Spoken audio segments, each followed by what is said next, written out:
네. 오늘은 344쪽 이장욱 시에 대한 내용으로 들어갑니다.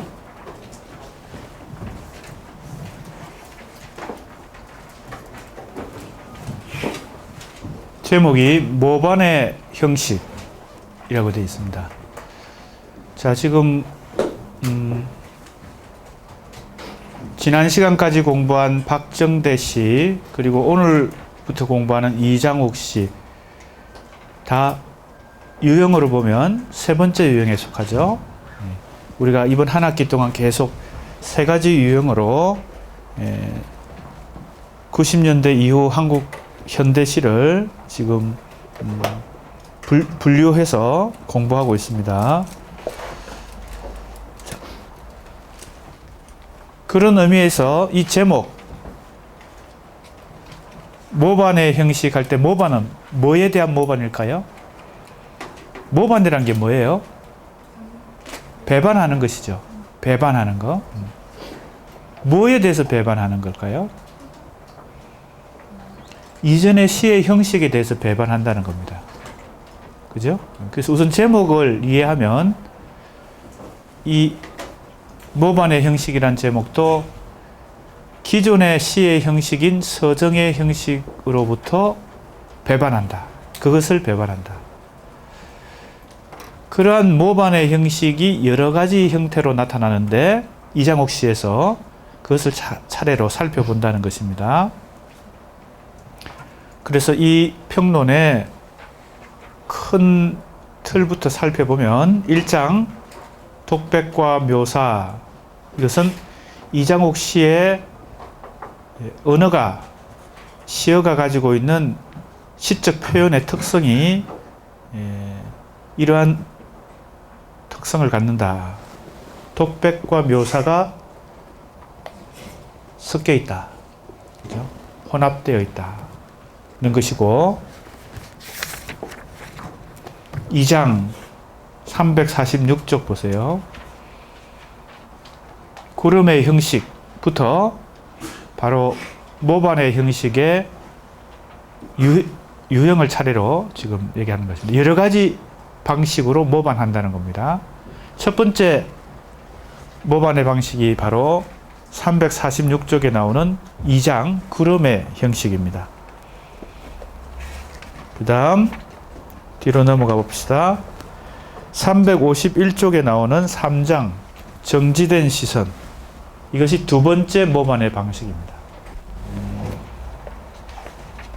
그 다음 355쪽에 나오는 포카술, 이것이 세 번째 모반의 방식입니다. 자, 이 모반의 방식들은 다 무엇으로부터 벗어나는 거예요? 무엇을 배반하는 거예요? 기존의 형식, 시의 형식, 대표적인 형식이 뭐예요? 서정의 형식. 우리가 지금까지 공부했죠? 네. 그것에서 벗어나는 방법으로, 새로운 방법으로 찾아낸 것입니다. 누가? 이장욱 시인이. 마지막 네 번째 방법은 359쪽 5장에 있는 호명의 방식입니다. 자, 과연 이러한 네 가지 방식이 어떻게 서정의 형식으로부터 모반하는가? 이게 이 평론의 전체적인 내용입니다. 그걸 염두에 두면서 오늘부터 다음 시간까지 2시간에 걸쳐서 이장욱 시를 공부해 보기로 합시다.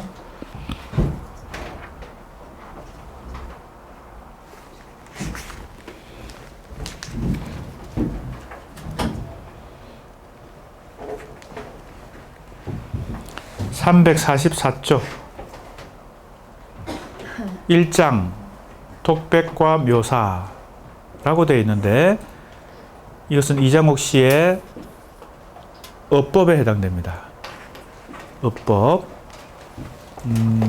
다른 말로 하면 표현 방법이죠. 시적 표현의 방법이 크게 두 가지입니다. 하나는 시적 묘사가 있고 하나는 시적 진술이 있습니다.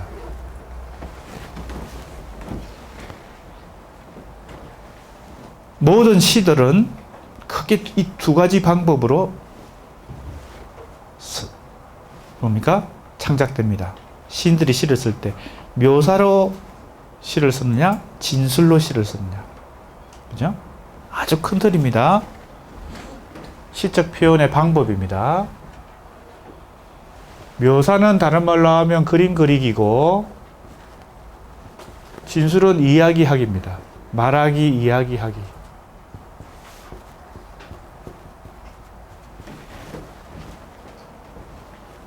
묘사는 어떤 현상의 혹은 대상의 감각적 양상을 실감나게 표현하는 어떤 방법이죠. 그래서 설명해 주는 게 아니고 있는 그대로 보여주는 것입니다. 마치 뭐처럼? 화가가 그죠? 풍경화를 그리는 것처럼, 혹은 사진사가 풍경을 사진을 찍듯이 하는 것처럼 설명을 하는 게 아닙니다. 그죠? 무슨 말인지 잘 알죠? 네. 그냥 보여주는 것입니다. 보여줌으로 해서 뭐예요? 그림 그리기라고 말을 했는데 더 쉬운 건 보여주기. 또 말하기, 보여주기. 쉽게 설명하면 묘사는 보여주기고 진술은 말하기입니다. 말하기는 주로 내가 어떤 걸 이야기해 주는 식이기 때문에 설명도 들어가고, 그죠? 내 해석도 들어갈 수 있고, 그죠? 내가 보는 관점도 들어갈 수 있지만 묘사는, 그죠? 대체로 사물의 감각적 현상을 그냥 전달해 준다. 묘사도 여러 가지 방법이 있겠죠. 진술도 여러 가지 방법이 있을 수 있습니다. 그 중에 어떤 진술이 있을 수 있을까요? 독백이 있을 수 있죠. 독백도 말하는 방법 중에 하나죠. 독백은 혼자, 듣는 사람 없이 혼자 말하는 식이니까. 우리가 희곡 공부할 때, 연극할 때, 그죠? 독특한 말하기 방법들이 있잖아요. 화자와 청자가 서로, 그죠? 두 사람이 주고받을 때 대화, 그죠? 관객들에게만 말하는 것처럼 하는 형식이 있죠. 그걸 뭐라 그래요? 방백. 다 배웠잖아. 그죠? 우리 희곡 시간에 배웠잖아. 연극 무대에서 다른 등장인물들은, 그죠? 안 들리는 것처럼 하고 관객들에게 얘기한다는 방백. 시에서도 여러 가지 방법이 있겠죠. 이 말하는 방법들이 있겠죠. 그 중에 하나가 독백입니다. 그러면 지금 이 제목은 뭐예요? 독백과 묘사라고 되어 있으니까 약간 이상하죠. 왜냐하면 묘사를 하면 묘사를 하는 것이고 독백을 하면 독백을 하는 것이죠. 그죠? 그렇지 않겠습니까? 묘사와 독백을 같이 한다는 건 어렵죠. 그죠? 왜? 둘로 나눠져 있는 거니까. 묘사와 진술은 일단 다른 방법인데 이 독백도 진술의 한 가지잖아요. 혼자 말하는 거. 근데 이걸 혼합해서 사용한다는 게 상당히 독특하다는 겁니다. 이장옥 씨가 지금 세 번째 유형에 속하는 시들은 대체로 독특한데 왜? 평범하지 않죠. 서정의 형식은 평범하지만, 그죠? 폐허의 형식을 거쳐서 이 세 번째 변신의 형식에 오면 다 좀 우리가 낯설고, 그죠? 새로운 시들입니다.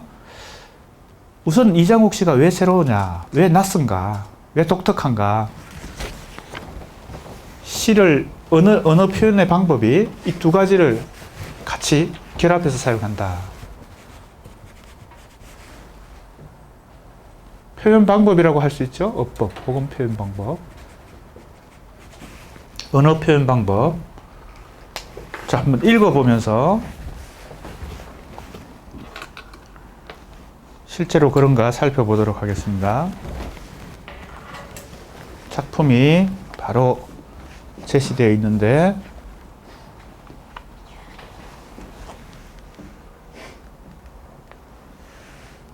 사회학가 황군군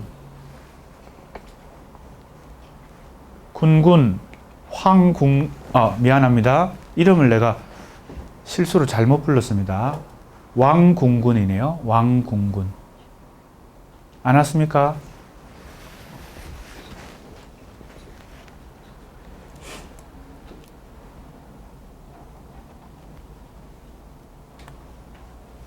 박도영 읽어봅시다.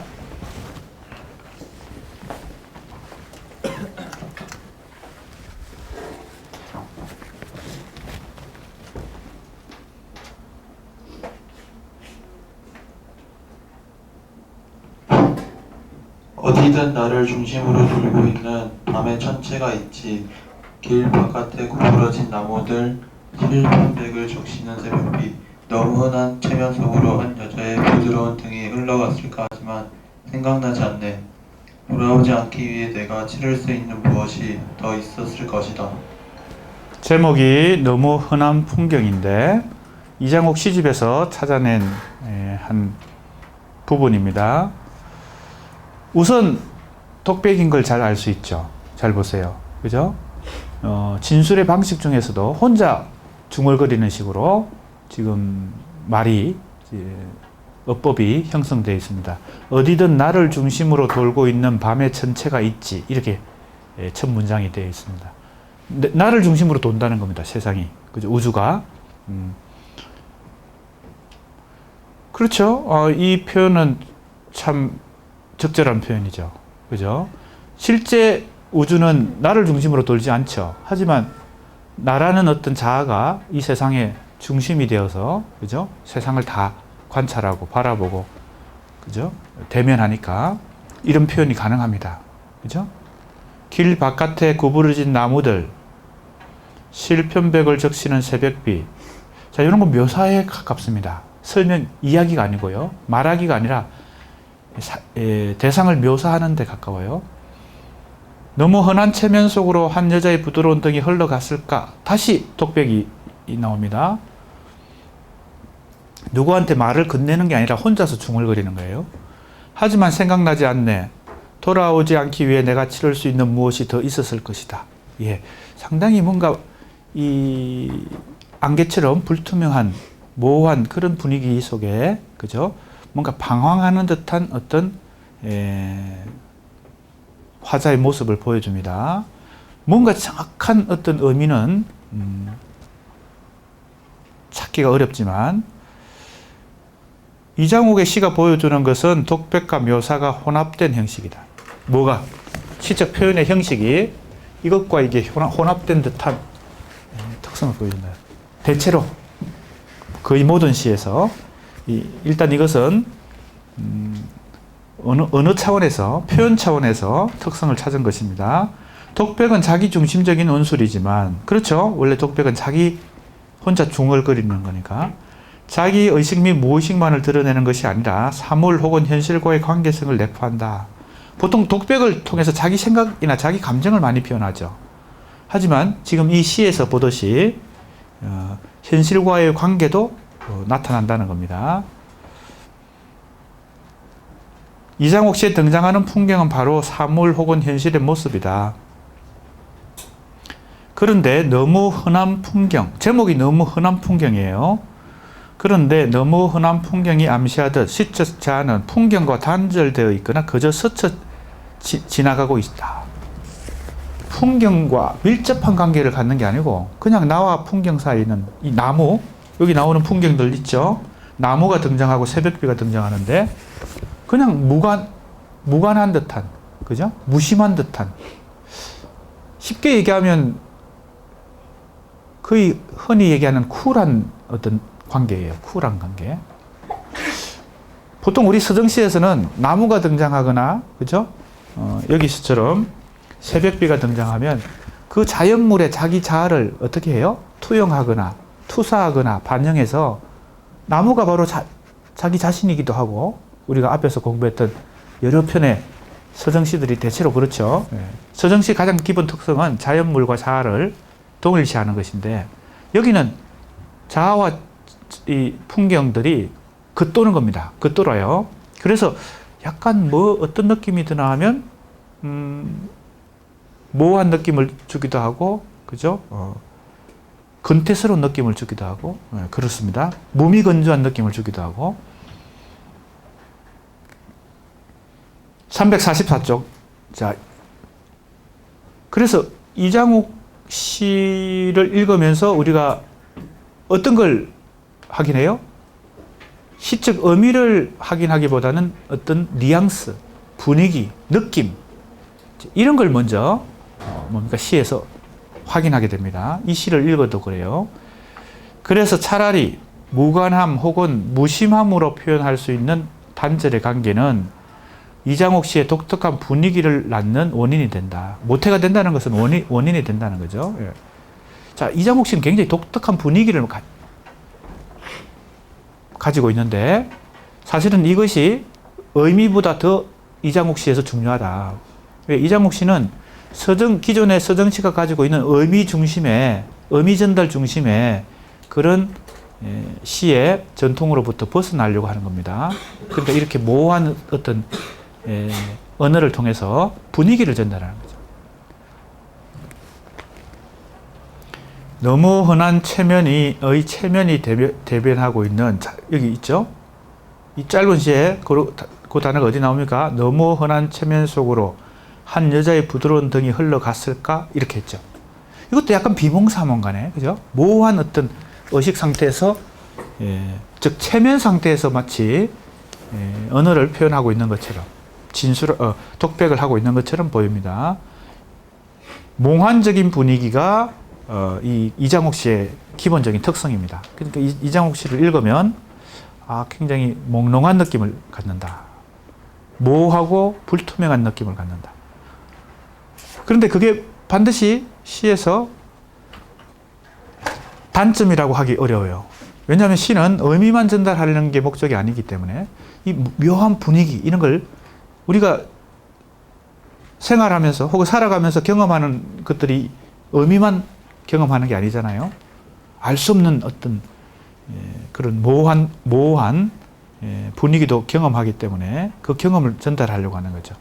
그래서 두 편의 시가 나왔습니다. 도대체 왜 이런 몽상적이고 몽환적인 분위기, 즉 모호하고 체면에 빠진 듯한 분위기가 왜 형성되는 것일까? 어떤 과정을 경유해서 형성되는 것일까? 자, 이 두 편의 시는 그 원인을 좀 엿볼 수 있는, 그죠? 그런 작품이기 때문에 내가 골랐습니다. 시집 속에서. 자, 또 읽어보겠습니다.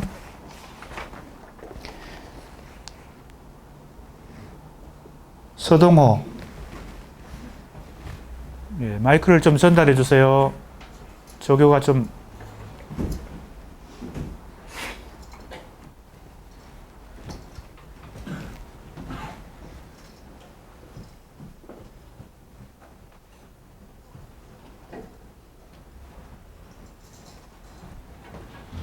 자, 두 편의 시가 있는데 첫 번째 작품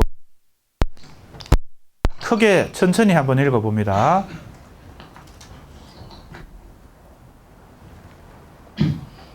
그러므로 이제 이 눈과 코와 입과 귀를 막아 새로운 세상을 보게 하시길, 그대에게 익숙한 세상으로 나를 인도하여 그대 몸과 마음의 싹과 입과 보게 하시길. 너무 오랫동안 하나의 육체로만 살아왔으므로 아주 정교하게 정렬해 있는 이 고요한 세상을 처연히 흩날리도록 내 몸과 마음의 꽃잎 피고 지는 그곳에 기다리는 이 아무도 없을지라도. 예, 제목이 꽃잎입니다. 그러므로 이제 이 눈과 코와 입과 귀를 막아 새로운 세상을 보게 하시길 그랬어요. 그죠? 자, 우선 이것도 독백입니다. 특별히 누가 듣고 있는 사람이 대화를 나누고 있는 건 아니에요. 자, 지금까지 살아온 세상과 다른 새로운 세상을 내가 만나고 싶다. 이런 얘기죠. 자, 이게 모반하고 관련됩니다. 지금 그래서 이제 이 시들을 지금 선택해서 지금 분석해 보고 있는 것입니다. 왜 지금 이런 모호한 어떤 분위기의 시가 나왔는가? 자, 우선 새로운 세상을 보고 싶다는 것이 이 화자, 이 시에서 말하고 있는 화자의 뭐예요? 소망입니다. 그대에게 익숙한 세상으로 나를 인도하여 그대 몸과 마음에 피고 지는 삭과 잎과 꽃이 되게 하시길. 자, 그러면 그대는 어떤 세상에 있는 존재예요? 새로운 세상에 있는 존재죠. 그죠? 보세요. 그대에게는 이 새로운 세상이 익숙한 것이죠. 그대는 그 새로운 세상에 있는 존재인데 나는 그대를 만나고 싶다는 겁니다. 즉, 새로운 세상과 만나고 싶다. 그런데 그 세상은 어떤 세상이에요? 그대 몸과 마음에 피고 지는 삭과 잎과 꽃, 그죠? 지금 꽃잎이니까 꽃잎이 흩날리는 걸 보면서 지금 아마 어떤 시적 상상을 펼치고 있는 것입니다. 그죠? 꽃잎이 흩날린다. 뭐 여러 가지 상황이 있을 수 있겠지만 뭐 쉽게 가장 우리가 상상해 볼 수 있는 것은 봄철에 벚꽃잎이 흩날릴 때, 그죠? 그런 걸 상상해 보세요. 예. 꽃잎이 흩날린다는 것은 고정되어 있지 않고 자유롭게 바람결에 날려간다는 거잖아요. 예. 그 꽃잎처럼 나도 자유롭게 다른 세상으로 가고 싶다는 겁니다. 새로운 세상을 보고 싶다는 거죠. 너무 오랫동안 하나의 육체로만 살아왔으므로, 그죠? 내가 살아온 이 세계는 너무 이제는 뭡니까? 하나의 고정된 세계다. 새로운 세계로 가고 싶다. 이런 거죠. 그걸 육체로 표현했습니다. 하나의 육체로 나는 살아왔다.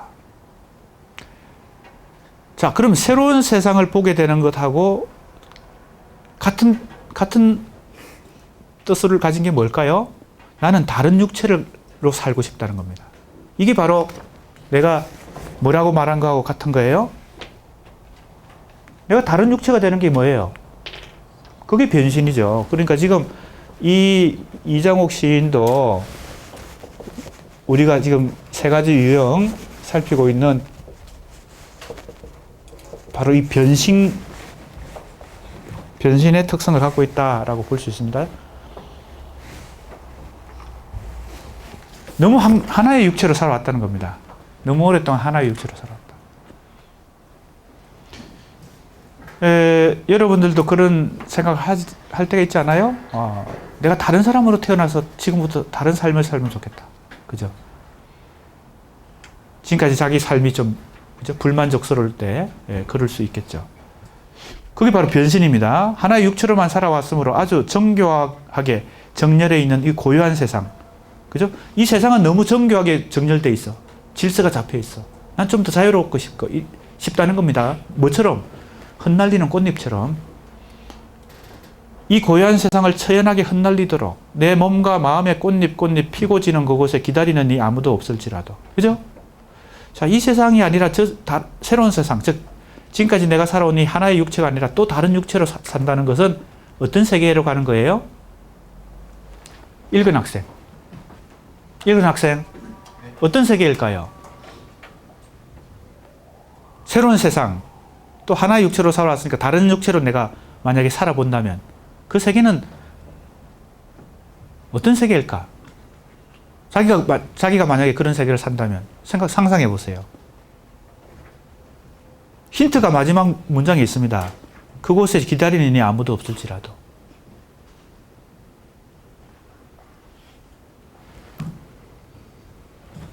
그건 내가 아직 경험하지 못한 세계죠. 그죠? 그러니까 미지의 세계입니다. 간단히 얘기하면. 그러니까 그것은 알 수 없는 세계예요. 미지란 말이 뭐예요? 알 수 없다는 거죠.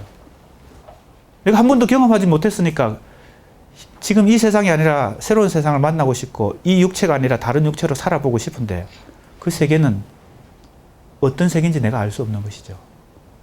그러니까 그것은 다른 누가 기다린다고 아까 그대가 기다린다고 했지만 이 마지막에는 아무도 기다리는 이 없을지라도 난 가고 싶다는 겁니다. 그곳은 그죠? 미지의 세계다. 간단히 얘기하면. 내가 알 수 없는 세계이지만 한번 경험해보고 싶다. 이런 것이죠. 고독할 수도 있죠. 왜 그럴까요? 이 세상은 익숙하고 평범한 세상이고, 그죠? 이미 관습화된 세상이니까 익숙한데, 다른 그 새로운 세계를 간다는 것은 모험이죠. 그죠? 그러니까. 자, 보세요. 변신을 한다는 것. 다른 말로 하면 모반을 한다는 것. 다 같은 것인데 어디로부터 변신하고 어디로부터 모반해요? 여기로부터. 그죠? 이것은 미지의 세계로 가는 것이고 어찌 보면 모험이고 모험은 항상 뭐가 따르는 거예요? 위험이 따르는 것이죠. 불안할 수도 있고요. 그래서 고독할 수 있죠.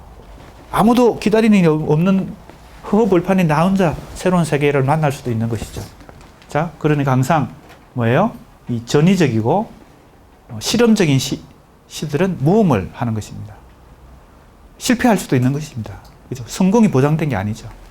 자, 그렇더라 하더라도 가보고 싶다. 이게 뭐예요? 변신과 모반의 어떤 의지를 갖고 있다는 것을, 그리고 어디로부터 벗어난다는 거예요? 하나의 육체로부터 벗어난다. 고정된 체계. 두 번째 작품도 읽어보겠습니다.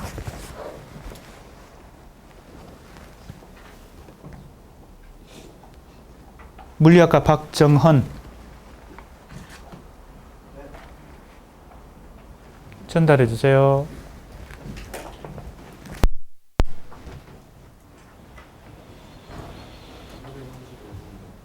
네? 눈밭에 서 있는 남자.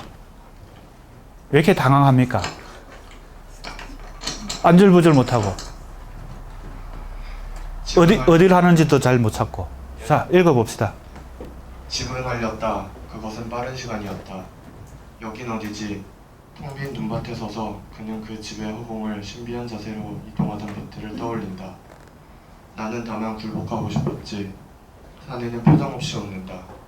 깨진 거울들 몇 개 부옇게 흐려져 눈밭에 꽂혀 있었다. 저 남반사하는 생.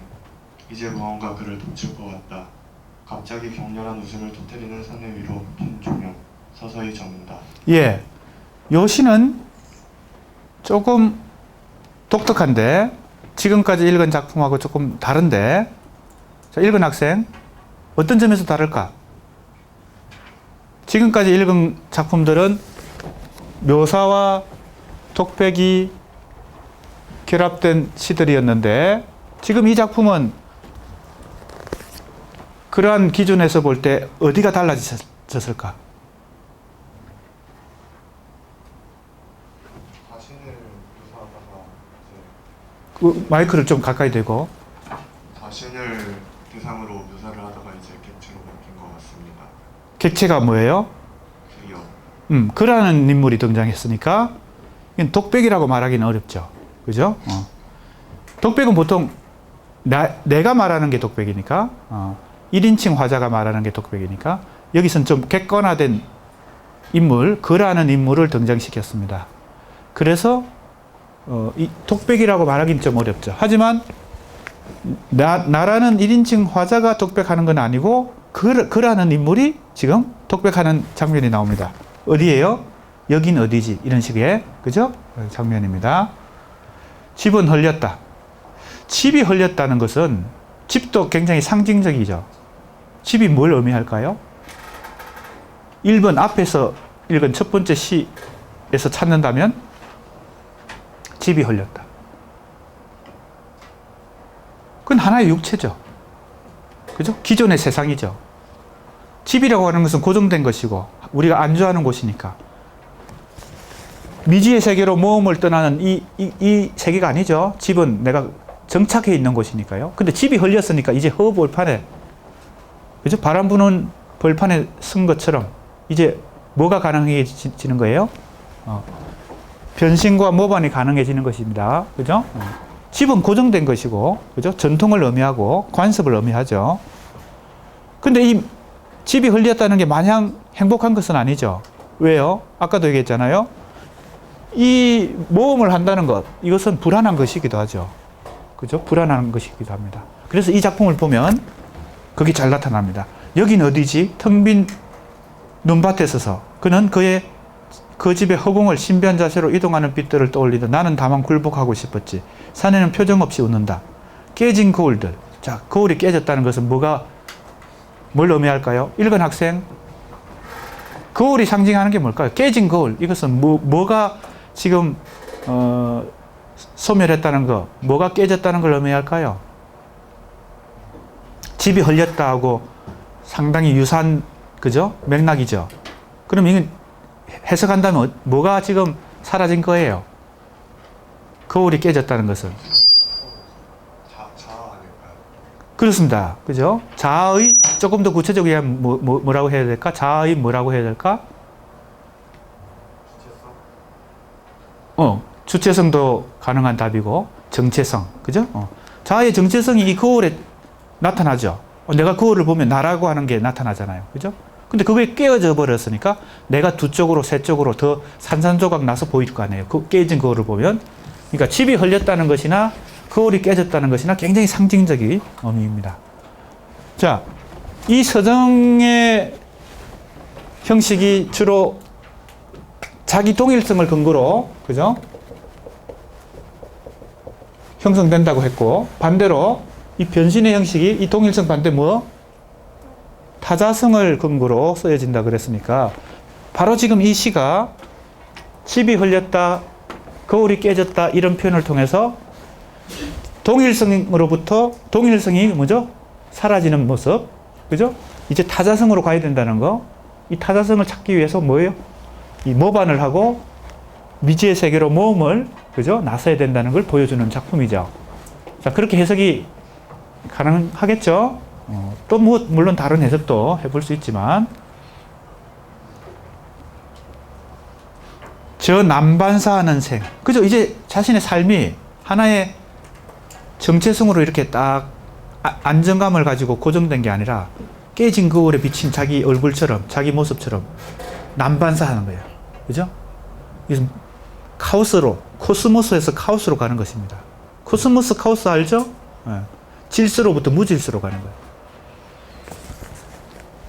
그래서 이것은 이성에 근거하는 것이지만,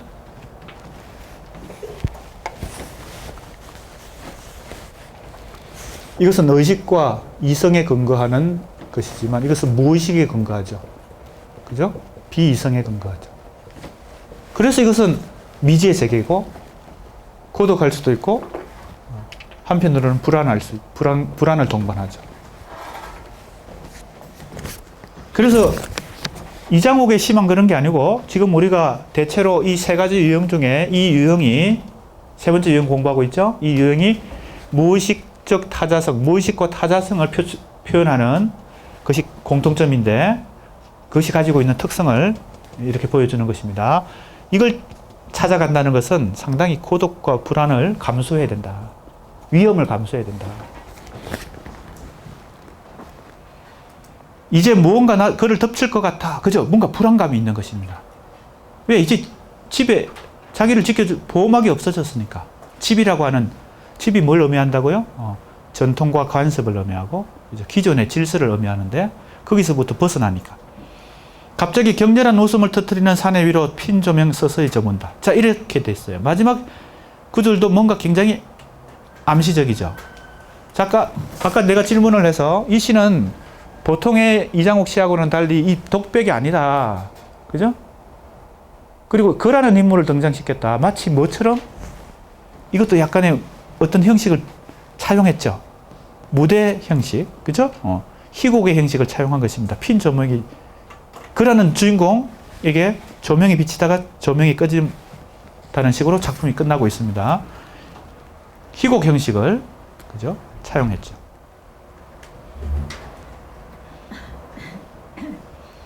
우리 학생 좀 너무 조는 것 같아요. 잠깐 나갔다 오세요. 세수를 좀 하고 오세요.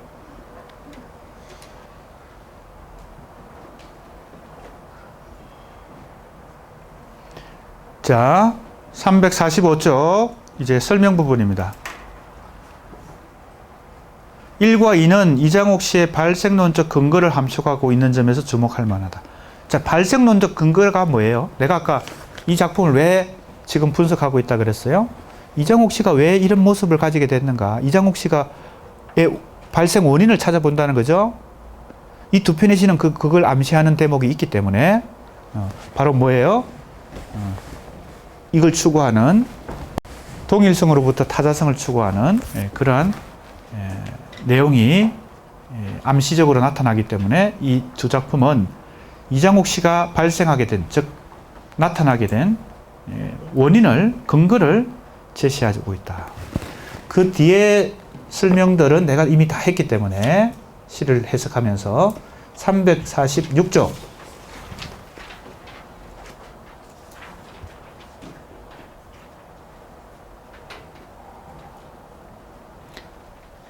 위에서 12째 줄 좀 보면 정교하고 고요한 하나의 육체, 그죠?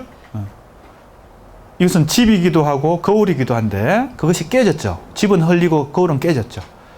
혹은 이성적 주체의 집을 벗어난 후에 이장욱 이 추구하는 모반의 차원은 이제 모반을 해야 되니까 집으로부터 벗어나고 거울로부터 벗어나야 되니까 구체적으로 어떤 모습일까?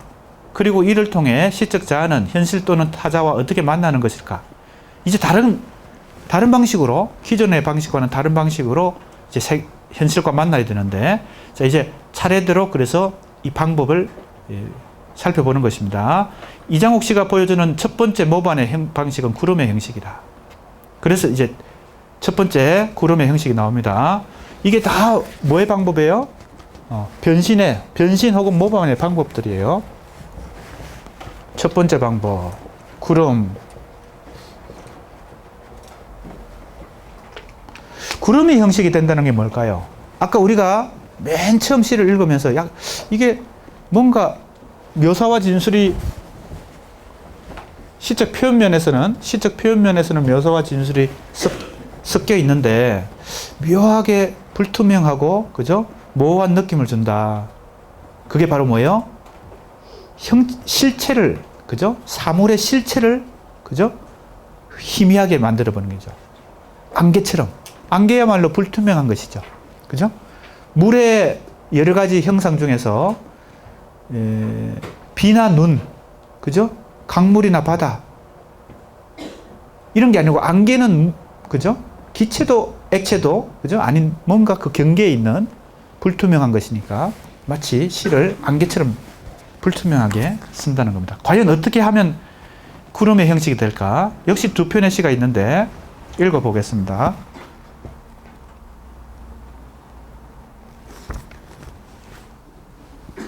강혜인, 국제학부 강혜인. 여기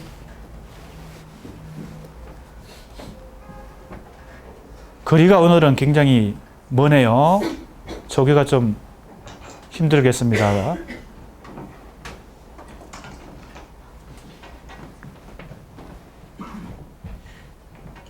자, 첫 번째 시. 바지 입은 구름. 제목이 아주 재밌죠? 바지 입은 구름. 읽어봅시다. 나는 바지 입은 구름, 형태를 지니지 않습니다. 때로 가을 하늘 선선히 산책하기를 즐기지만 나는 바지 입은 구름, 문득 어두워져가는 몸과 더불어 그대 곁을 떠도는 황혼의 그림자입니다. 네, 구름을 이렇게 묘사하고 있습니다. 나는 이랬으니까 자기 자신을 구름에 지금 비유하고 있어요. 형체를 지니지 않는다. 그죠? 때로 가을 하늘 선선히 산책하기를 즐기지만 나는 바지 입은 구름, 문득 어두워져가는 몸과 더불어 그대 곁을 떠도는 항온의 그림자입니다. 자, 그 뒤에 학생 2번 시를 읽어봅시다. 여기는 구름의 전사라는 제목입니다. 김수영과 함께. 김수영이란 시인 있죠? 우리 특강 시간에 공부했던 그 김수영 시인. 나는 그대는 구름을, 구름은 다시 그대를 천천히 통과하는 오후. 너는 이제 날 만지지 말라. 나도 너를 다시는 만나지 않겠다. 만지지 않겠다. 나는 꽃으로 피어 난무하는 총알들을 피하는 자. 나의 매트릭스, 나의 모태는 이 부드러움이야. 이 부드러움 안에서 나는 하염없는 죽음의 풍경과 만난다. 헬리콥터, 헬리콥터, 그대는 무차별 난사에다오, 투하에다오. 네. 나는 그대를, 그대는 구름을, 구름은 다시 그대를. 자, 그러니까 구름의 형식으로 시를 쓴다는 것은 대상과 실체로 만나는 게 아니죠. 그죠? 불투명한 어떤, 마치 뭐를 연상하면 되겠어요? 투명인간. 여러분, 투명인간이라는 뭐 드라마나 영화 보면 만지고 싶은데 쑥 이렇게, 그죠? 몸이, 그죠? 안개처럼, 공기처럼 그냥 쑥 악수를 할 수도 없고 실체가 아니니까. 그러니까 세상을, 현실을 이렇게 안개와 같은 불투명한 대상으로, 그죠? 실체가 아닌 형상으로 생각하고 상상을 통해서 시를 쓰는 것이죠. 나는 그대를, 그대는 구름을, 구름은 다시 그대를. 그러니까 서로 통과할 수밖에 없어. 만날 수가 없는 거야. 그러니까 만질 수도 없죠. 너는 이제 날 만지지 말라. 나도 너를 다시는 만지지 않겠다.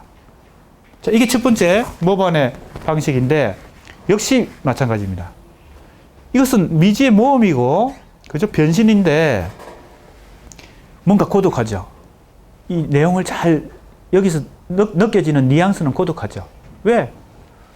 다른 사람과 만나야 이게 뭐 우정도 나누고 사랑도 나누고 감정도 나누고 생각도 나누고 대화도 하는데 서로가 못 만난다면, 그죠? 서로의 몸이 서로 통과해 간다면 안개처럼 이걸 감수할 수밖에 없다. 고독과 불안을 감수할 수밖에 없다.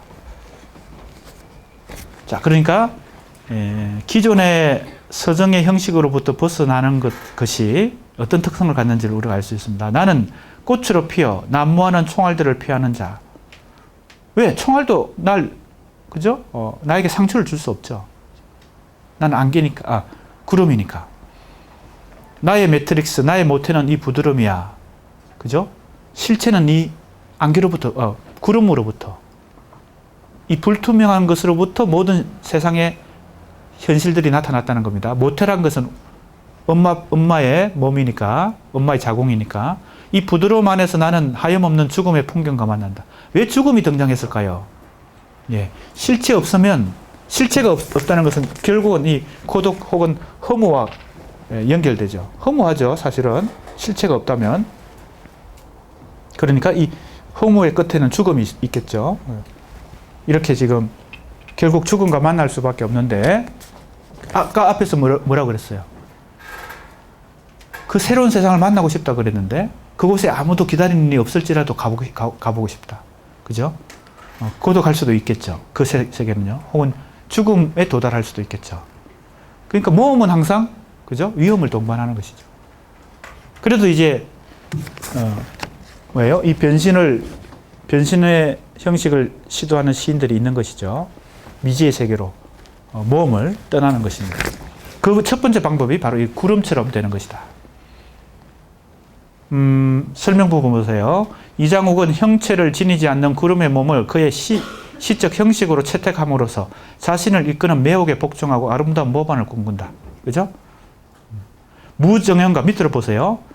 이 1번 시도, 2번 시도 읽어보면 아무런 형체를 지니지 못한 허랑한 마음이라는 표현이 나오거든요. 그리고 산책도 나오고 그림자도 나오고 흘러다닌다, 떠돈다 이런 표현들이 많이 나옵니다. 왜 그럴까요? 구름이야말로 무정형이고 비결정적인 요소죠. 유동적인 요소죠. 그러니까 이것은 실체 없음이죠. 불투명하고 모호한 삶의 모습을 그러나 이게 아무 의미 없는 시도가 아니고 우리가 항상 이 실체가 있다고 생각하는 이 현실이 사실은 실체 없는 것으로부터 의도적으로 인간들이 실체라고 생각하는 것일 수도 있죠. 원래 이 현실의 혹은 세상의 본래 모습은 실체 없음인데, 그죠? 실체 없음에다가 다 인간들이 언어도 만들고 도시도 만들고 문명도 만들고 학교도 만들고 이렇게 해가지고 뭘 실체라고 하는 것이 있는 것처럼 다 문명을 건설해 왔잖아요. 그렇게 본다면, 그런 관점에서 본다면 이 실체 없음, 구름과 같은 이 세상이 오히려 원래 세상의 모습일 수도 있죠. 우리가 사실은 예서 그것을 포장해 왔지만 사실은 실체 없다는 것이 현실의 진짜 모습일 수 있겠죠. 이장욱 시인이 이 첫 번째 방법으로 보여주려고 하는 게 그 실체 없는 세상의 본래 모습이다. 이렇게 우리가 해석해 볼 수 있겠습니다. 그 말이 바로 어디 나와요? 347쪽 밑에서 넷째 줄이죠.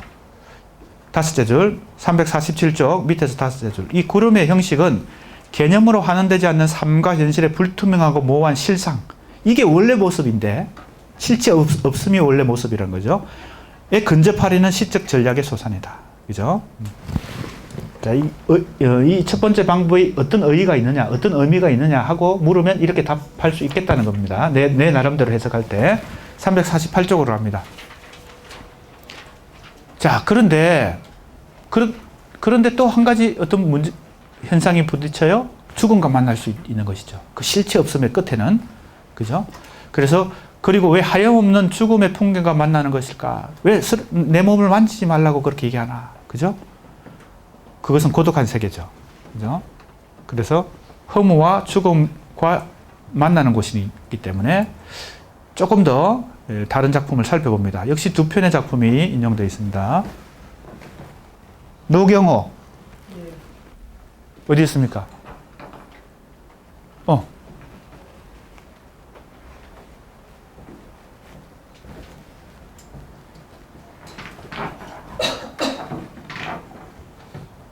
읽어봅시다.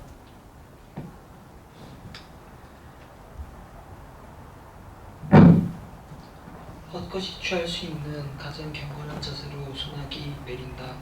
문득 허공에 그어지는 사선 사이 황혼의 시청 앞을 있는 힘을 다해 달려가는 사람들. 지나가라 지나가라 가능한 한 빨리 지나가라. 견딜 수 없이 느린 속도로 생의 너머를 지나가는 구름은 물론. 네. 자, 여기서 소나기가 내리고 구름이 지나갑니다. 실제 상황은 그런 상황이에요. 근데 이장옥 시인이 이 소나기와 구름을 어떻게 얘기하고 있어요? 헛것이 취할 수 있는 가장 경건한 자세로 소나기가 내린다는 겁니다. 자, 헛것이라고 표현합니다. 왜 헛것일까요? 구름에서 소나기가 내리는데 물의 변형이죠, 다. 그죠? 물이 증발해서 구름을 형성하고 구름이 다시 소나기로 내리는데 이 형태들은 다 뭐예요? 구름의 형태처럼 실체가 없는 것이죠. 그죠? 고정되지 않고 항상 변할 수 있는 것이죠. 그러니까 헛것이라고 표현합니다. 그죠? 헛것의 반대가 실체죠. 내가 계속 아까부터 실체라는 표현을 썼는데 실체가 없는 게 헛것입니다. 문득 허공에, 자, 이때 허공도 그런 의미를 갖고 있죠. 거지는 사선 사이, 황혼의 시청 앞을 있는 힘을 다해 달려가는 사람들.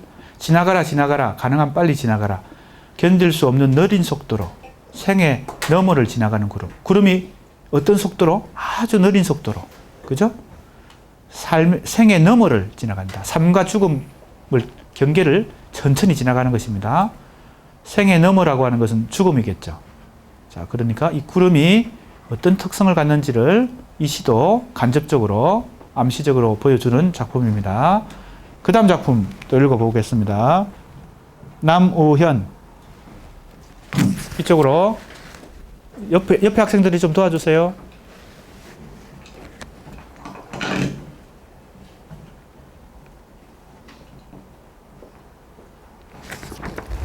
자, 두 번째 작품 3분 전의 잠 읽어봅니다. 용서를 빌려 그곳에 갔네. 발 밑으로 흘러내리는 모래들 내 잠 속에 쌓이고 있었네. 3분 전에 잠에서 깨어 3일 전에 잠을 추억하는 자. 3일 전에 잠에서 깨어 3년 전에 잠을 추억하는 자. 예. 자, 이게 잠에 대한 얘기인데 3분 전의 잠이에요. 용서를 빌려 그곳에 갔네. 발 밑으로 흘러내리는 모래들 내 잠 속에 쌓이고 있었네. 잠 속에 모래가 쌓인다는 겁니다. 이게 뭔 느낌이 좀 오죠? 우리 학생들 잠을 정말 꿀잠을 잘 때도 있지만 스극스극 모래가 밟히는 잠을 잘 때도 있죠. 그죠? 불편한 잠을 잘 때도 있죠. 아마 그런 경험을 지금 이렇게 표현하고 있는 것 같습니다. 그런데 그런 잠을 자면 어때요? 순간순간 깨죠. 깨었다 다시 잠들고. 그러니까 3분 전에 잠에서 깨어 3일 전에 잠을 추억합니다. 꿈을 꿀 때, 그죠? 잠깐 깨었다가 다시 잠이 들었는데 더 옛날 과거의 꿈을 꿨어. 그리고 또 깨어서 잠을 잤는데, 그죠?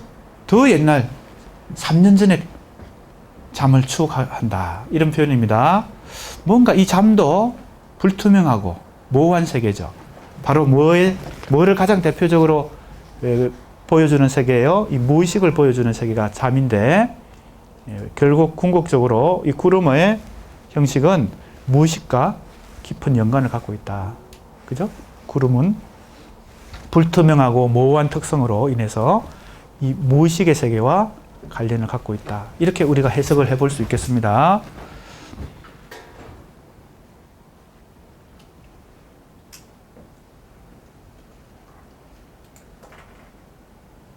(349쪽) 이제 정리를 좀 해보겠습니다. 둘째 줄. 기억 혹은 추억의 속도를 지닌 시적 자아의 내면 시간과 일상적 현실의 시간 사이에 존재하는 거대한 단층으로 인해 자, 이게 이제 결론인데, 아까 뭐라고 질문했어요? 왜 이장옥 씨에 이렇게 불투명하고 모호한 그런 분위기가 형성되는 걸까? 원인을 내가 찾아본 거예요. 이 여러 편의 시들을 찾아보니까 하나의 포인트를 찾을 수 있다면 이런 겁니다. 현실의 시간이 있고 자기 내면의 시간이 있는데 이 시간대가 잘 안 맞아. 자, 보세요. 견딜 수 없이 느린 속도로 생의 너머를 지나가는 구름이라는 것에서 우리가 암시를 얻을 수 있죠. 힌트를 얻을 수 있죠. 현실의 속도는 자기가 생각하는 내면의 속도보다 너무 느려. 너무 뭐예요? 현실은 뭐예요? 현실의 속도는 자기가 생각할 때 근태스러운 거야.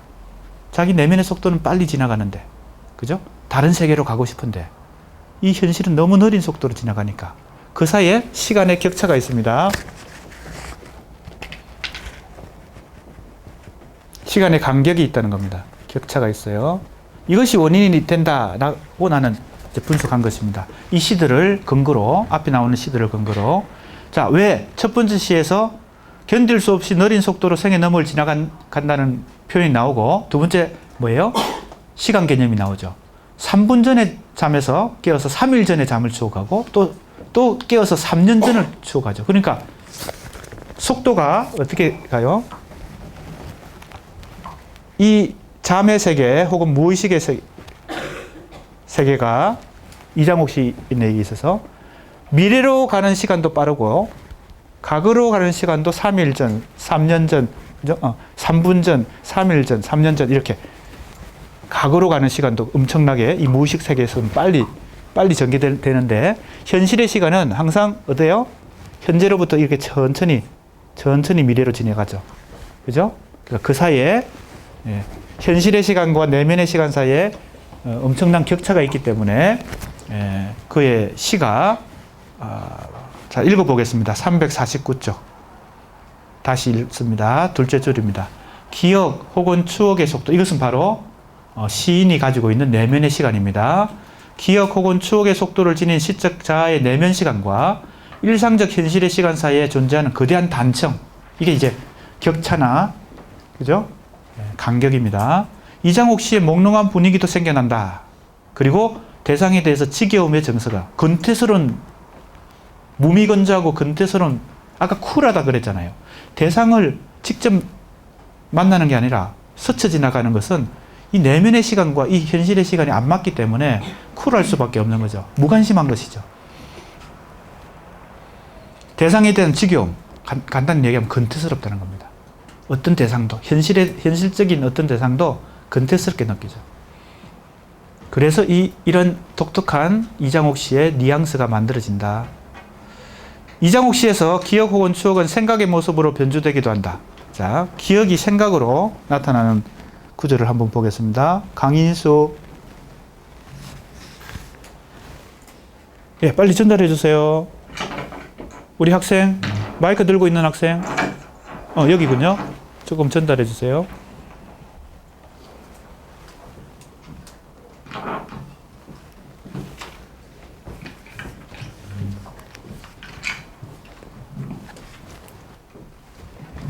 생각하는 사람 읽어보겠습니다. 어두운 골목을 지난 적 있다. 어떤 생각이 나를 사로잡아 나는 더 이상 걸을 수 없었다. 어쩌면 여행 중이었던 거야. 아니 맥주를 사러 가게로. 부디 정확하게 겨냥할 수 있다면 어쩌면 나는 여행 중, 아니 맥주를 사러 어디론가. 이 골목에 하염없이 비는 내리고 나는 중력을 나누어 가진 빗방울들을 연구라도 하는 듯이 저기 처음부터 행불이었던 세계, 아예 형체가 남지 않도록. 예, 아주 이것도 재미난 얘기인데 보세요. 어두운 골목을 지난 적이 있다. 어떤 생각이 나를 사로잡아. 그죠? 이 내면의 시간이 자기를 사로잡은 것입니다. 내면의 생각이. 그러니까 현실의 시간과 내면의 시간이 서로 달라지는 상황이죠, 지금. 그런 경험을 얘기합니다. 나는 더 이상 걸을 수 없었다. 어쩌면 여행 중이었던 거야. 어떤 골목을 지나가다가, 그죠? 자기 내면의 생각에 빠져가지고, 내가 여행을 하고 있었나? 이렇게, 그죠? 낯선 곳을 여행을 하고 있었나? 아니, 맥주를 사러 내가 가게로 가고 있었나? 이렇게 엉뚱한 지금 착각에 빠지는 것입니다. 중간에 생략하고 부디 정확하게 겨냥할 수 있다면 어쩌면 나는 여행 중 아니 맥주를 사러 어디론가. 그죠? 그러니까 이게 모호해지는 것입니다. 모든 게 실체가 분명하지 않고 모호해지는 거예요. 내면 의식이 지금 그죠? 현실의 시간 속에 일상적인 현실의 시간 속에 내면 의식이 이렇게 개입되니까 세상이 불투명하게 느껴지는 것이죠. 이 골목에 하염없이 비는 내리고 나는 중력을 나누어 가진 빗방울들을 연구하다 하는 듯이 저기 처음부터 행불이었던 세계 아예 형체가 남지 않도록. 자, 그러니까 바로 실체 없음이라고 하는 것이 어떤 원인에서 나타나는지 우리가 알 수 있습니다. 세상이 실체 없이 보이는 거, 구름처럼 보이는 거, 이것은 바로 내면의 의식이 지금 작용하고 있기 때문에, 내면의 시간이 작용하고 있기 때문에 그렇다.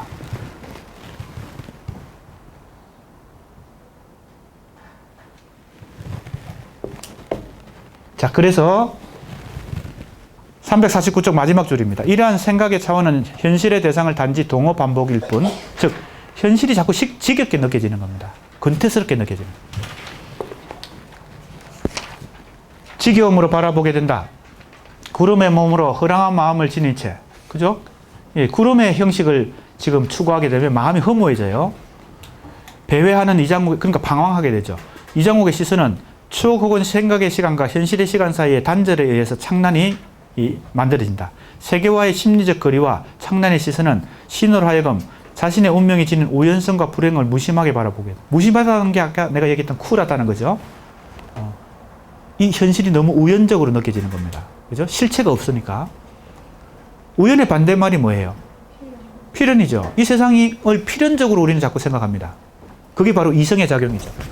자기 동일성을 가지고 이성과 의식을 가진 이 주체는 항상 이 현실을 혹은 시간을 혹은 자기의 생애나 역사를, 인간의 역사를 필연성에 근거해서 생각합니다. 원인이 있었기 때문에 이런 결과가 나왔다고 생각하는 거죠. 그죠? 그런데 그 필연의 반대가 우연이잖아요. 이 구름의 형식으로 시를 쓰게 되면 어떻게 될까요? 모든 것이 우연의, 그죠? 소산이죠. 그죠? 그러니까 이런 문제가 허무에 빠지게 되는 요소가 있습니다. 시를 읽는 사람도 뭐가 실체가 없으니까, 뭔가 뉘앙스는 있는데 실체는 없으니까, 궁극적으로는 의미가 잘 전달 안 되니까 허무해질 수 있습니다. 결국 그래서 허무와 죽음을 대면한다는 겁니다. 자, 제목이 투명인간입니다. 투명인간. 자, 우리 누가 읽었죠? 그 앞에 옆에 아까 한 학생은 읽었으니까 안 읽은 학생 읽어봅시다. 사라지는 꽃.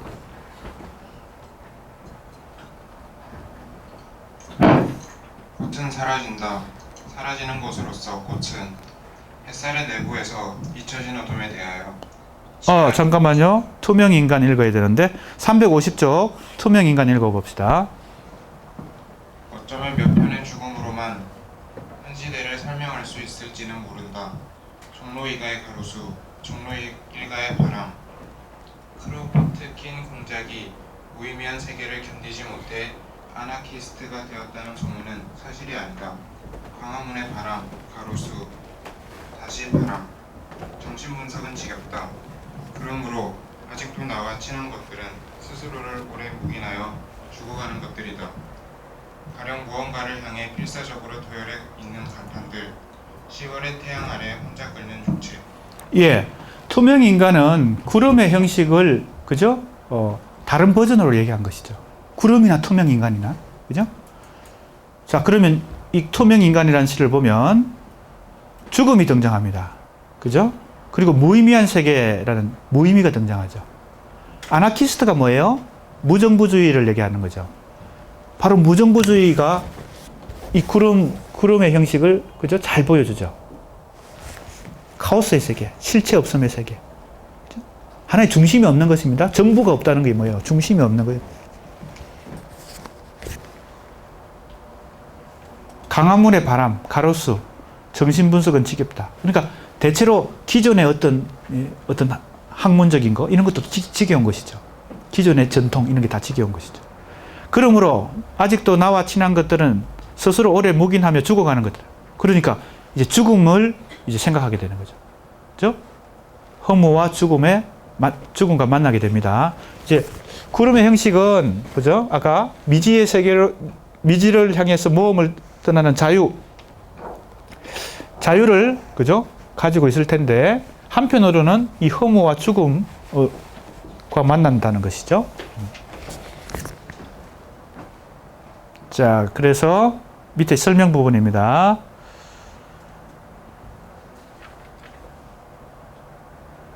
(350쪽) 밑에서 둘째 줄. 시간의 단절이라는 비극성을 지닌 이러한 구름의 형식으로부터, 그죠? 자, 왜 이런 구름의 형식이 나왔다 그랬어요? 일상의 시간과 내면의 시간이 서로 주파수가 맞지 않기 때문에 이런 구름의 형식을 만들어냈는데, 구름의 형식은 한편으로는 자유롭지만, 그죠? 한편으로는 허무와 죽음을 경험할 수밖에 없기 때문에 뭔가 새로운 방법을 찾아야 되지 않을까, 그죠? 그래서 이장욱 시인은 다른 방법을 또 찾아본다는 겁니다. 그게 두 번째 방법입니다. 어디 나옵니까? 350쪽 마지막 줄. 이장욱은 추억과 생각을 탈각하는 정지된 시선을 통해. 자, 첫 번째 방법은 주로 추억을, 그죠?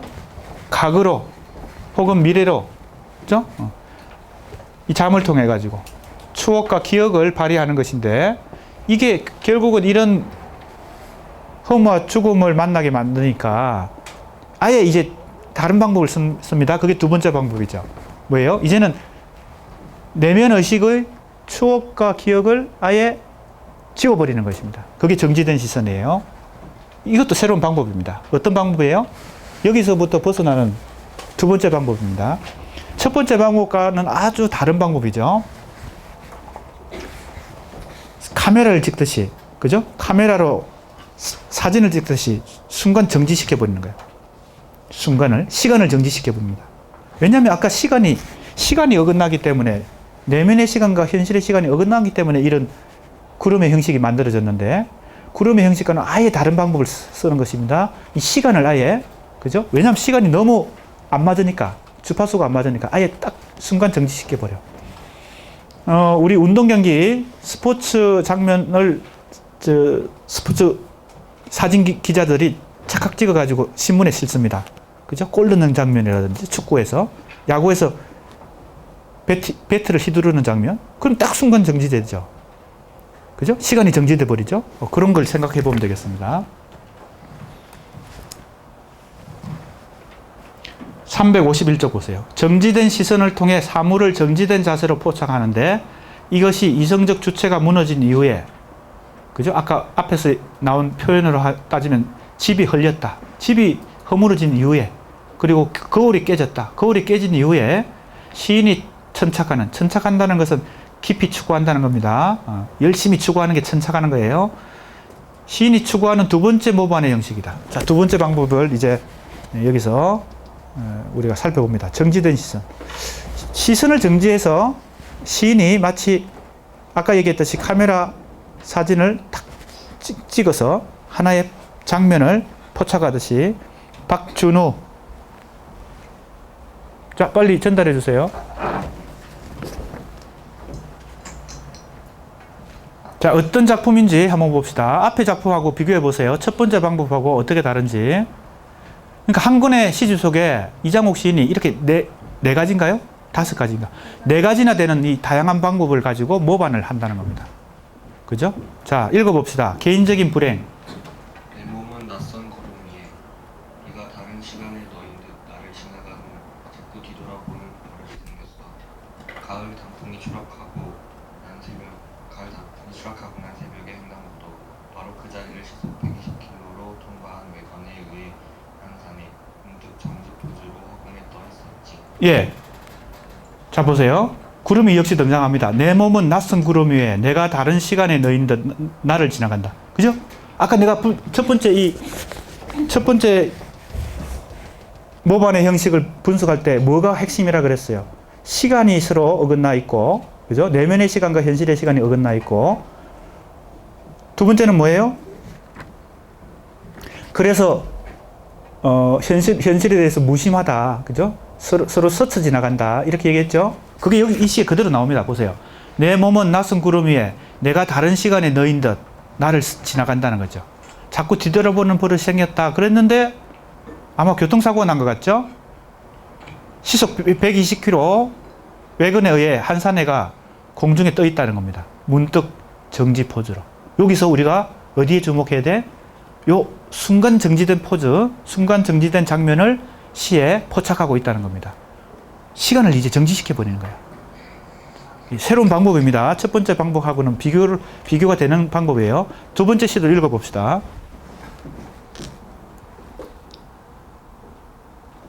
박익성 안 왔습니까? 박익성 학생은 계속 안 오는 경향이 있습니다. 정상희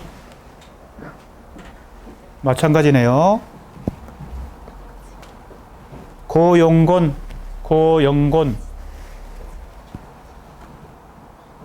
장시현 안 왔습니까? 건축학과 학생들이 단체로 안 왔네요. 조성수. 자, 조성수 읽어봅시다.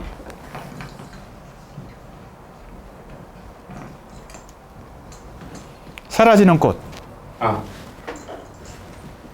사라지는 꽃. 꽃은 사라진다. 사라지는 것으로서 꽃은 햇살의 내부에서 잊혀진 어둠에 대하여 지하에 부러진 뼈들에 대하여 생각하지 않는다. 사라지는 것으로서 꽃은 오직 사라짐에 대하여 생각함으로써 꽃은 단단한 화분과 난분분한 들판을 구분하지 않으며 꽃은 풍향계가 가리키는 방향으로 끝없이 몰려가는 바람을 결코 바라보지 않는 것이다. 네, 352쪽 중간 부분부터 이 두 번째 작품에 대한 해석 부분을 보겠습니다. 자, 이 두 번째 작품에서 꽃은 견고한 자세로 자기 존재성을 확보하고 있다. 이게 바로 정지된 자세와 관련된다는 겁니다. 첫 번째 방법은 시간의 주파수가 맞지 않기 때문에 현실과 자아가 서로 스쳐 지나가는, 그래서 무심한 듯, 그죠?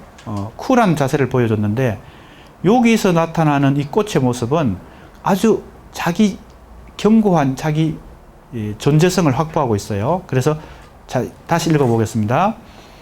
352쪽 밑에서 한 12째 줄입니다. 견고한 자세로 자기 존재성을 확보하고 있는 꽃의 모습을 자족적 시선의 차원과 결부시키고 있다. 생각 및 시선 교환에서 탈피함으로부터 얻어지는 정지된 자세는 자기 의식의 주관성으로부터 사물의 객관성으로 이전한다. 자, 첫 번째 이 방법은 자기 의식이 너무 강하거든요. 자기 내면의 추억의 이 시간이 너무 과거로 가고 미래로 가니까 종잡을 수 없이 구름처럼, 그죠? 흩어지는 그런 특성을 가졌는데, 이 정지된 시선은 시간을 정지시켜 버리는 거예요. 그죠? 좀 더 견고한 어떤 모습을 보여줍니다. 그래서 흐르는 시간을 정지시켜 버리는 그런 정지된 자세로 보여준다는 겁니다. 정지된 시간을 포착하는 시인의 시선으로부터 얻어진다. 다시 말해 과거와 현재 사이를 왕래하는 속도의 시간과, 그죠? 내면의 속도입니다. 과거와 현재 사이를 왔다 갔다 하는 것이죠. 내면의 무의식은 일상적 현실 사이의 시간 사이에서 괴리를 일으키는 구름의 형식과는 달리 유동하는 시간을 정지시키는 정지된 시간을 통해 정지된 자세를 형성한다. 자, 이게 이 앞에 두 편에 나타나는 특성이다. 이렇게 해석을 해봤습니다.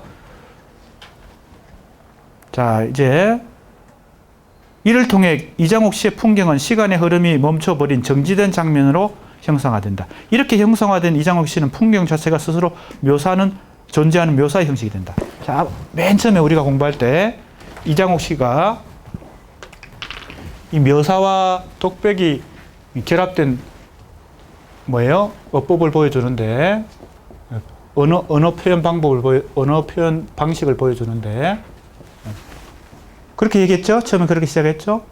자, 이 두 번째 유형의 시는 주로 어디에 더 비중을 두는 걸까요? 묘사에. 왜냐면 묘사에 치중하면 어떻게 돼요? 시간이 정지돼. 아까 이게 보여주기니까. 사진을 찍듯이 그냥 찍어서 보여주는 겁니다. 독백은, 그죠? 자제하고 묘사를 통해서 정지된 화면을 만들어내는 거죠. 정지된 시선을 통해서 정지된 장면을 만들어내는 방식으로 이 두 번째 시도가 이루어집니다. 시간이 되었기 때문에 그 이후 353페이지부터 다음 시간에 계속하도록 하겠습니다. 수고했습니다.